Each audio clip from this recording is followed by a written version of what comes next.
Pengkhotbah pasal 1 ayat yang kedua. Kesia-siaan belaka.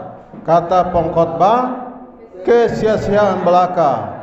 Segala sesuatu adalah sia-sia. Saya minta 2 orang maju ke depan, ya. Saya minta salah satunya Ibu Adel. Ibu Adel maju ke depan. Terus itu satu, yang kedua Ibu Yo. Ibu Adel pilih kursi yang mana, silakan. Ada 2 kursi. 2 orang pergunakan kursi ini dengan baik-baik.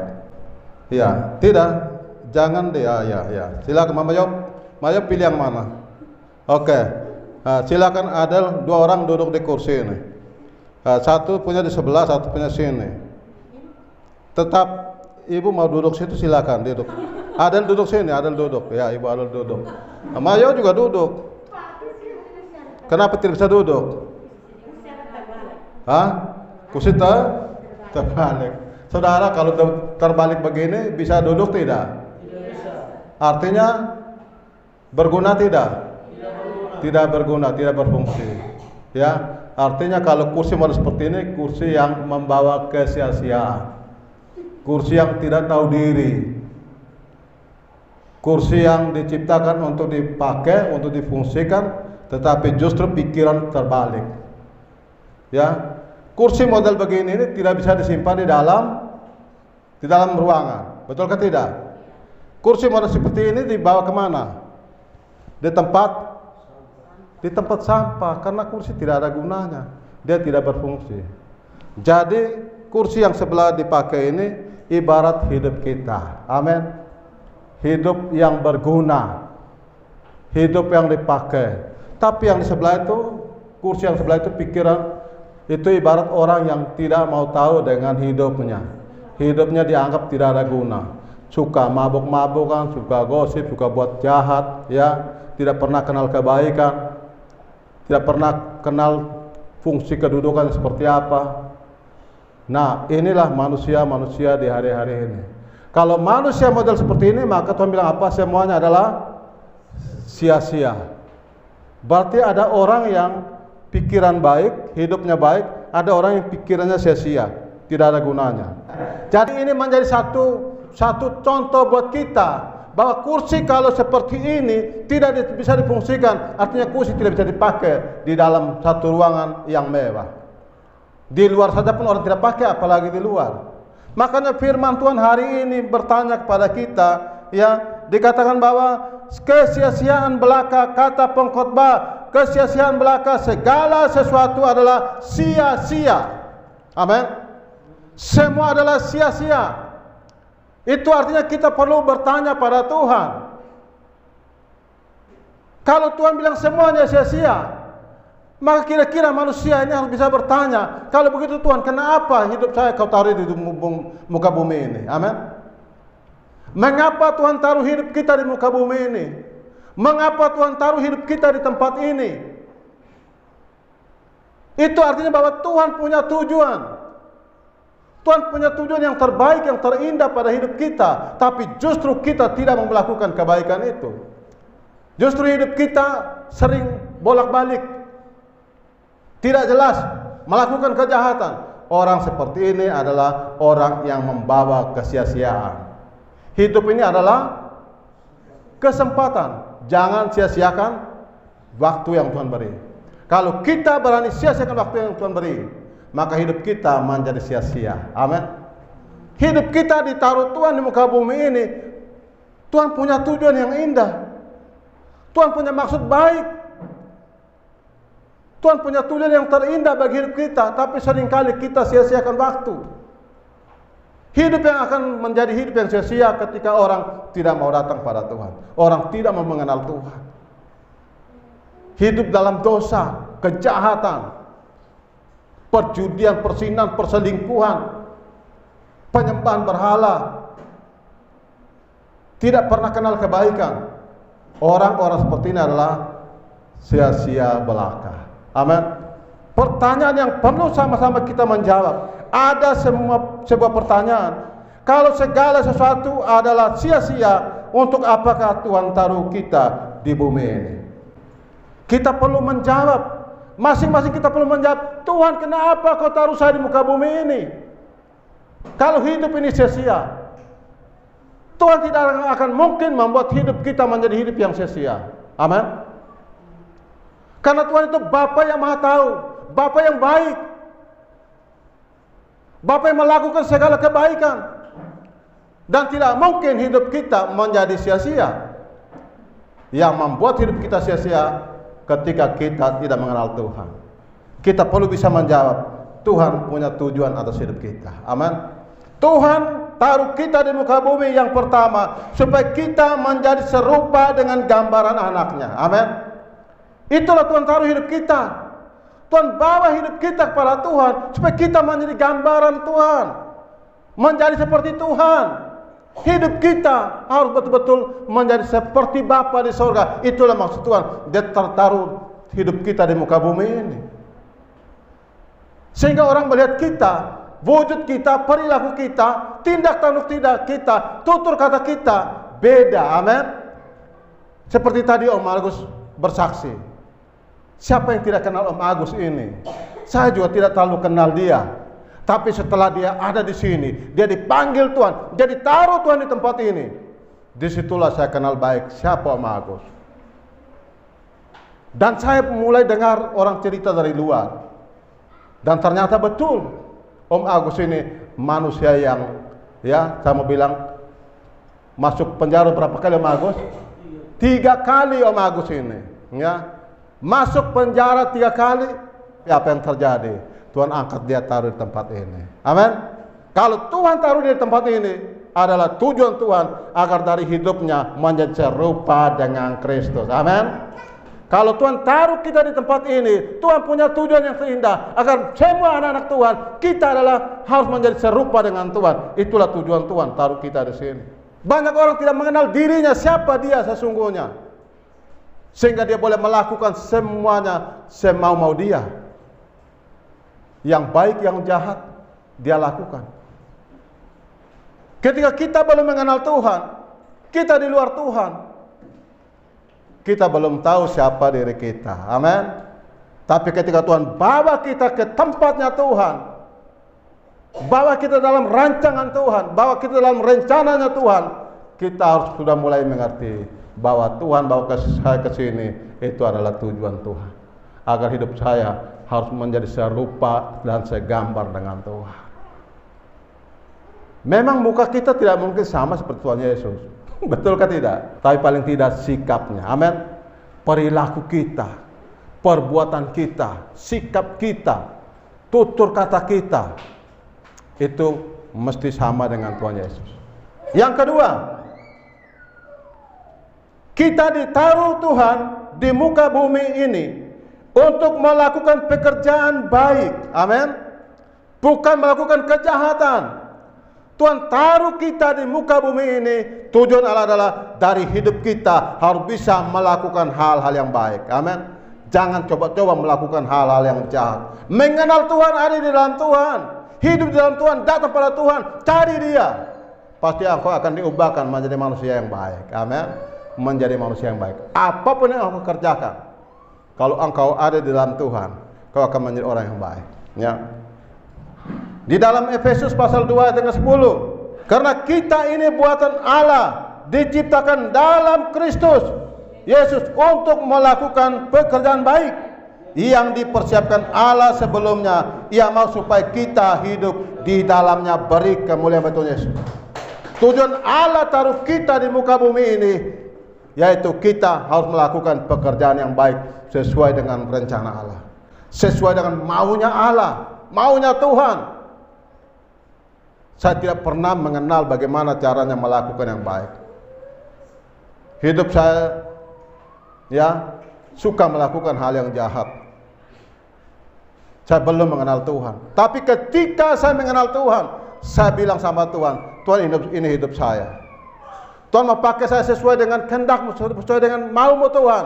Saya akan melakukan apa yang Tuhan inginkan. Saya akan melakukan apa yang Tuhan taruh pada hidup saya. Saya siap melakukannya. Amin. Kenapa? Karena ketika Tuhan memanggil saya, Tuhan punya rencana yang indah, yaitu kita menjadi orang yang bisa melakukan kebaikan. Kenapa? Kenapa kita melakukan kebaikan? Karena kita adalah buatan tangan Tuhan yang hebat. Amin. buatan tangan Tuhan yang luar biasa, buatan tangan Tuhan yang dahsyat. Allah punya tujuan yang hebat, yaitu ketika Dia menciptakan kita, kita harus bisa melakukan kebaikan seperti kursi tadi. Kursi tadi kalau taruh lurus begitu, bisa melakukan kebaikan. Amin. Yaitu bisa dipakai untuk tempat duduk. Baik raja pun bisa duduk di kursi itu. Baik hamba pun bisa duduk di kursi itu. Baik orang miskin bisa duduk di kursi itu. Baik orang kaya pun bisa duduk di kursi. Karena dia berfungsi untuk semuanya. Sama dengan meja ini, saudara. Kalau meja kita balikan, meja itu menjadi meja yang tidak berguna. Tapi ketika meja itu punya kedudukan, posisi yang benar, kita bisa taruh apapun di atas. Amin. Mau taruh semua masakan yang enak di atas. Saya mau kasih tahu, ketika kita fungsikan hidup kita secara benar, Tuhan akan pakai kita dengan kuasanya. Tuhan akan taruh kita dengan rencana-rencananya yang indah. Ya, rancangan-rancangan yang indah. Kalau kau mau ada di dalam Dia, kalau kau mau beri hidupmu pada Tuhan, Dia akan taruh segala kuasa. Amin. Segala kuasa atas hidup kita. Dia akan memberikan kepercayaan yang besar atas kehidupan kita. Kita harus siap melakukan hal yang baik. Tuhan taruh kita di muka bumi ini untuk melakukan perbuatan baik bagi sesama dan bagi pekerjaan Tuhan, dan melalui hidup kita banyak orang diselamatkan, nama Tuhan dimuliakan. Amin. Melalui hidup kita keluarga kita diselamatkan. Melalui hidup kita anak-anak kita diselamatkan. Melalui hidup kita tetangga kita diselamatkan. Melalui hidup kita kota kita pun diselamatkan bagi nama Tuhan. Amin. Itu melalui hidup kita. Ketika satu orang bertobat, seisi rumah diselamatkan. Amin. Kota ini, ketika di dalam kota ada orang yang bertobat, sedang berdoa bagi kota ini pasti diselamatkan. Amin. Kota penuh dengan kemuliaan. Di dalamnya kalau ada orang-orang benar. Yang ketiga, Tuhan taruh kita di muka bumi ini untuk menjadi terang yang bercahaya di depan semua orang. Amin. Menjadi terang. Hidupmu harus menjadi terang. Itulah rencana Tuhan. Jangan hidupmu membawa kegelapan, membawa kejahatan, membawa kerusakan, membawa kehancuran. Itu artinya bahwa kau manusia yang tidak berfungsi, manusia yang membawa sial, membawa kesia-siaan, manusia yang tidak berguna. Dan manusia yang tidak berguna, tempatnya ada di mana? Di neraka. Itulah manusia yang tidak berguna. Tuhan punya tujuan atas kehidupan kita. Tuhan taruh hidup kita di muka bumi ini untuk menjadi terang yang bercahaya di depan semua orang. Menjadi terang. Perilaku kita yang baik itu terang, saudara. Amin. Suka membantu, suka menolong, melakukan hal-hal yang baik itu adalah membawa terang, saudara. Dan ketika orang melihat hidup kita yang suka membawa terang itu, orang lain dipulihkan dari hidup kita. Amin. Jadi tujuan Tuhan taruh kita di muka bumi ini untuk kita menjadi terang. Dulu Om Agus suka mabuk, hidup di dalam kegelapan. Tapi ketika dia datang ke sini, dia hanya bertemu dengan saya. Dia hanya adalah seorang pencari kerja. Cari sana, cari sini, tidak dapat. Datang di saya, dia dapat pekerjaan. Ternyata pekerjaan Tuhan. Amin. Haleluya. Iya, dia punya rokok tarik begini, baru dia pun jenggot panjang begini. Lalu dia pun rambut juga tebal. Saya pikir dalam hati ini hebat juga ini orang. Dia minta bawa mobil sampai 3 hari saya tidak kasih. Hari yang ketiga dia datang dengan gaya lain. Dia mungkin kemarin komomo saya tidak kasih. Hari yang ketiga dia datang dengan bedak-bedak. Mungkin bedak herosin itu. Tanya dia pakai betul itu. Dia pakai bedak. Pakai bedak tapi rokok masih. Saya bilang coba kau bawa dulu hari ini. Dia bawa hari pertama, dia datang malam jam 7 baru dia masuk. Masuk saya masih berdoa, dia tidak berani. Saya masih berdoa, jangan ganggu. Besoknya juga begitu, dia masuk malam. Datang saya masih berdoa. Malam yang ketiga saudara tahu, saya masih berdoa dan dia duduk di pintu. Tuhan tangkap dia, terputar keliling ruangan. Terputar keliling ruangan itu, lalu kemudian bahasa roh keluar. Saya duduk diam-diam saja, dia seperti ayam kena penyakit. Ya, dan akhirnya saya doakan dia tenang, dia pulang sampai di rumah, dia menangis di rumah lagi. Dia menangis susah, dia bilang apa? Dia pun istri bilang, hei kakak Agus, lu segila kan? Datang menangis sendiri di sini, Dia bilang tidak, saya sudah lihat Tuhan Allah. Di bos punya rumah.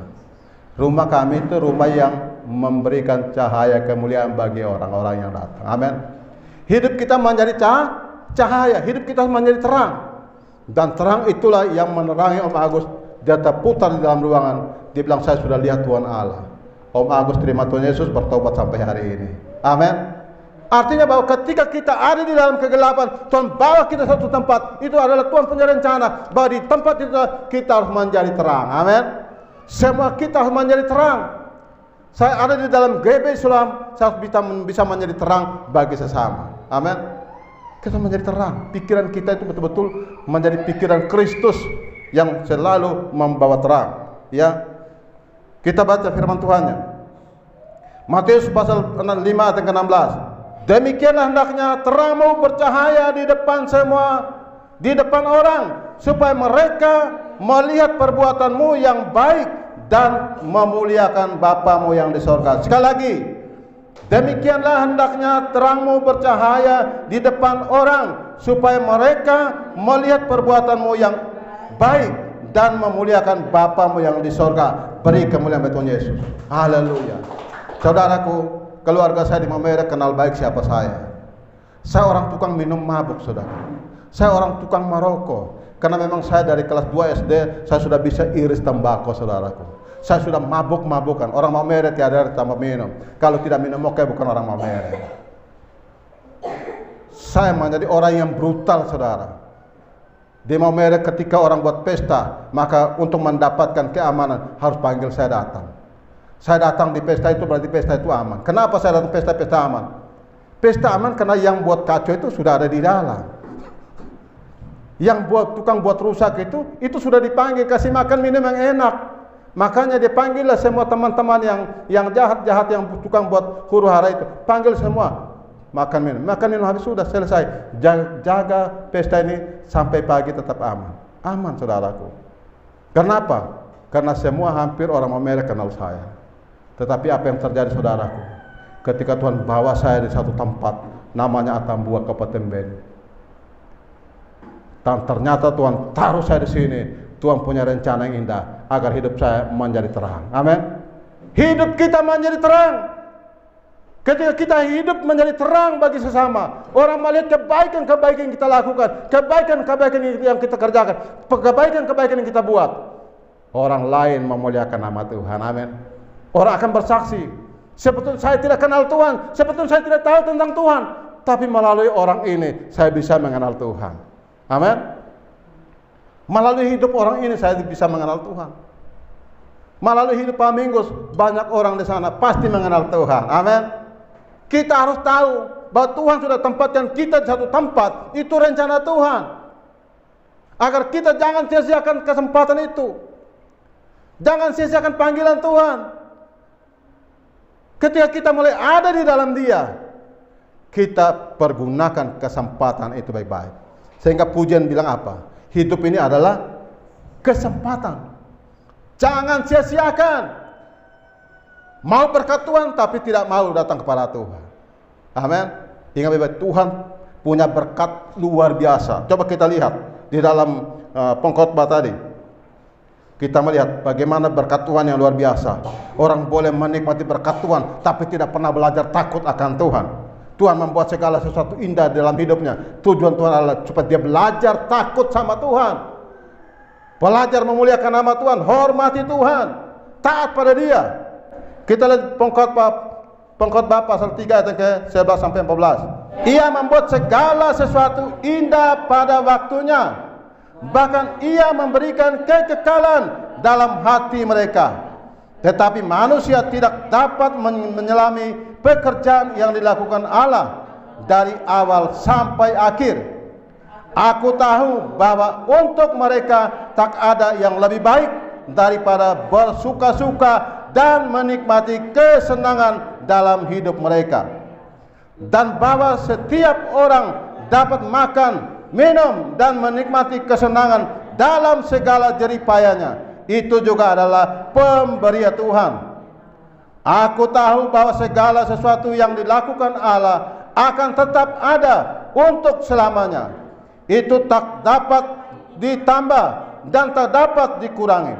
Allah membuat demikian supaya manusia takut akan Allah, beri kemuliaan bagi Tuhan Yesus. Semua yang dilakukan Allah supaya kita belajar takut sama Dia. Dia perhatikan kita, Dia beri kekuatan kesenangan bagi kita, Dia memberkati kita, Dia kasih makan minum sama kita, Dia kasih segala macam kesenangan supaya kita senang-senang. Tapi justru kita tidak memuliakan Dia. Justru pikiran kita menjadi sia-sia, pikiran yang terbalik, pikiran yang tidak berguna. Tuhan membuat semuanya, saudara. Ketika engkau ada di dalam Tuhan, engkau akan melihat bahwa hal-hal yang ajaib akan dilakukan Tuhan. Amin. Mulai rajin cari Dia, ada di dalam Dia, takut pada Dia, taat pada Dia. Aku berserah. Aku berserah.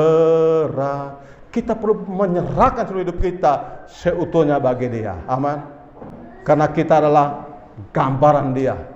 Karena rupa kita adalah rupa Yesus, rupa Allah kita. Agar melalui hidup kita banyak jiwa-jiwa diselamatkan. Ya, kita perlu tahu Allah membuat segala sesuatu itu indah pada waktunya. Allah tidak mau membuat kita mengalami kesulitan, karena Allah kita adalah Allah yang besar, Allah yang berkuasa melakukan segala sesuatu bagi umat-umatnya, bagi orang percaya, bagi kita semua. Ya, kita perlu ada di dalam Dia. Ia membuat segala sesuatu indah pada waktunya, bahkan Ia memberikan kekekalan dalam hati mereka. Tetapi manusia tidak dapat menyelami pekerjaan yang dilakukan Allah dari awal sampai akhir. Manusia seringkali tidak mengerti. Dia tidak tahu Allah sudah melakukan hal yang besar dalam hidupnya. Kalau kita sungguh-sungguh mengerti apa arti hidup ini, kita tahu bahwa Allah mau memfungsikan hidup kita, kita akan selalu ada dalam Tuhan. Ketika saya mengenal Tuhan, saudara yang dikasih Tuhan, maka ada satu lagu. Ku jatuh cinta padanya, tambah dan dalam dan tambah dan dalam lagi. Jatuh cinta sama Tuhan itu harus lebih dalam, amin. Karena rupa kita rupa Kristus. Ku mau cinta Yesus selamanya. Waktu diberkati Tuhan, ku mau cinta Yesus selamanya. Tapi ketika dia mengalami kesulitan, dia jauh dari Tuhan. Kita mau sungguh-sungguh ada di dalam Tuhan, karena Dia taruh kita ada punya rencana yang besar. Seperti Rasul Paulus, saudara. Rasul Paulus ketika dia dipanggil Tuhan, dia tahu tujuan Allah dalam hidupnya. Dia betul-betul mau memberi hidupnya dipakai Tuhan, saudara. Dia siap mau melakukan apapun. Bahkan dia katakan bahwa sekalipun saya diikat, dianiaya, dipenjara, bahkan dibunuh sekalipun, saya tidak akan pernah diam untuk memberitakan tentang nama Yesus. Amin. Karena dia tahu bahwa Tuhan sudah taruh dia untuk melakukan kebaikan, untuk melakukan kebenaran, untuk melakukan hal-hal yang bisa membawa keselamatan bagi semua orang. Kita perlu tahu, mulai saat ini, mulai hari ini, katakan, kalau Tuhan bawa saya ke tempat ini, Tuhan punya rencana yang indah, Tuhan punya tujuan. Saya tidak akan sia-siakan ketika saya ada di tempat ini. Pada waktu tahun 91, saudara, tahun 95, kami beli tanah ini. Tanah ini masih hutan. Tanah ini penuh dengan alang-alang dan rumput duri, putri malu, saudara. Setiap sore saya datang, saya ambil batu dan saya berdoa dan saya angkat tangan. Kalau Tuhan berkehendak, tempat ini saya akan berdirikan sebuah gereja. Amin. Saya akan mendirikan sebuah gereja. Satu penyerahan secara total. Saya mau supaya hidup saya ditaruh Tuhan di tempat ini. Hidup ini menjadi hidup yang berguna. Amin. Hidup yang berguna, hidup yang berfungsi. Dan apa yang terjadi? Pada waktu saya berdoa, saya tidak pernah berpikir bahwa akan terjadi. Dan hari ini terjadi, gereja ada di sini. Amin. Gereja ada di sini. Itu artinya bahwa ketika engkau siap memberi hidup pada Tuhan, engkau mau supaya hidup difungsikan oleh Tuhan, hidup dipakai Tuhan, Dia akan melakukan segalanya bagi kita. Amin. Jadi mulai hari ini, dengarkan firman Tuhan, katakan hari ini saya mau jatuh cinta dengan Tuhan. Tambah hari, tambah dan dalam di dalam Tuhan. Tambah intim, tambah melekat dengan Tuhan, ya. Tambah intim di dalam Tuhan. Bersatu dengan Tuhan, ada di dalam Dia. Maka ingat baik-baik, segala kehidupan ada dalam pengawasan Tuhan. Amin. Amin firman Tuhan. Tuhan memberkati kita.